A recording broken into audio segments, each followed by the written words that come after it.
வணக்கம். அன்புடன் பிபிஎஸ். அங்கோர்தோம் கோயிலோட வரலாற்றை தெரிஞ்சுக்கிட்ட நம்ம அடுத்து ரோட்டை தாண்டி போனா டாப் ரோம் டெம்பிள் இருக்கு. வாங்க டாப் ரோமுக்கு போவோம். இந்த டாப் ரோம் இடம் ரொம்ப இயற்கையும் பழமையான கோயிலும் ஒன்றாக கலந்த ஒரு அற்புதமான இடமா இருக்கு. பார்க்க ரொம்ப அழகா இருக்கு. ஒவ்வொரு அடி எடுத்து வச்சு முன்னுக்கு செல்ல செல்ல ஒவ்வொரு காட்சியும் மிகவும் அருமையா இருக்கு. பச்சை மரங்களுக்குள்ள பாசி படர்ந்த அந்த பழமையான கற்சிற்பங்கள் பல 100 ஆண்டுகளுக்கு முன்பு எப்படி இருந்திருக்கும் என்று நினைத்து பார்த்தாலே பிரமிப்பா இருக்குது. இங்க இயற்கையும் வரலாறும் ஒன்னா கலந்திருக்கிறது போல இருக்குது. அங்க ஒரு சுற்றுப்பயணி ஒரு குரங்கு கிட்ட கொடை வேணுமான்னு கேக்குறாரு.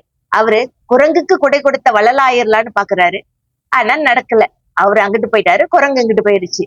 வழியில அழக ரசிச்சு பார்த்துட்டு இருந்த நாங்க ஒரு அழகான புதுமண ஜோடிய பார்த்தோம். கல்யாணம் பண்ணிக்க போறவங்க திருமணத்துக்கு முன்பு அழகா போட்டோ பிடிக்கிறதுக்கு அங்க நின்று படம் பிடிச்சாங்க. அவங்க புகைப்படத்தை எடுத்துக்கிட்டு அன்புடன் பிபிஎஸ் வீடியோல அவங்க முகம் வர்றத அவங்க ரொம்ப ஆர்வத்தோட சந்தோஷமா ஏத்துக்கிட்டாங்க. அந்த புதுமண தம்பதிகளுக்கு வாழ்த்துக்கள். இந்த பழமையான கோயிலோட இயற்கை அழகுல இவங்க மட்டும் இல்ல, இது போல நிறைய ஜோடிகள் படம் பிடிக்கிறத நாங்க பார்த்தோம். அந்த இயற்கையோட அழகு உண்மையிலே போட்டோ ஷூட்டிங்க்கு ரொம்ப அழகா இருக்கும்னு தோணுச்சு. தொடர்ந்து நாங்க அங்க உள்ளூர் இசை கலைஞர்கள் அவங்களோட இசைக்கருவியை வாசிச்சுக்கிட்டு இருந்தத பார்த்தோம்.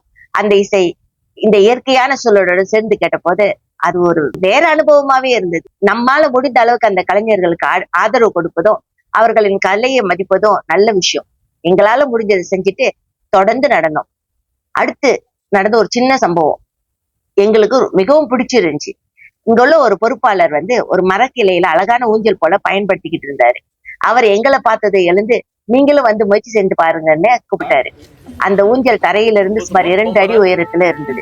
அண்ணா அதுல உட்காந்து அழகா ஆடி சின்ன வயசில் ஊஞ்சல் ஆடின நினைவு வந்தது போல சிரிச்சுக்கிட்டு சந்தோஷமா அந்த அனுபவத்தை அனுபவிச்சாரு.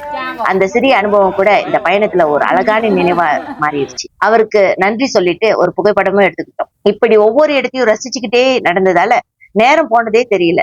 கால்வலி இருந்தாலும் அந்த அழகான காட்சியை பார்த்த போது இவ்வளவு தூரம் நடந்தது வீணாகவில்லைன்னு தான் தோணுச்சு. கடைசியா வந்தபோது ஒரு முக்கியமான விஷயத்தை கவனித்தோம்.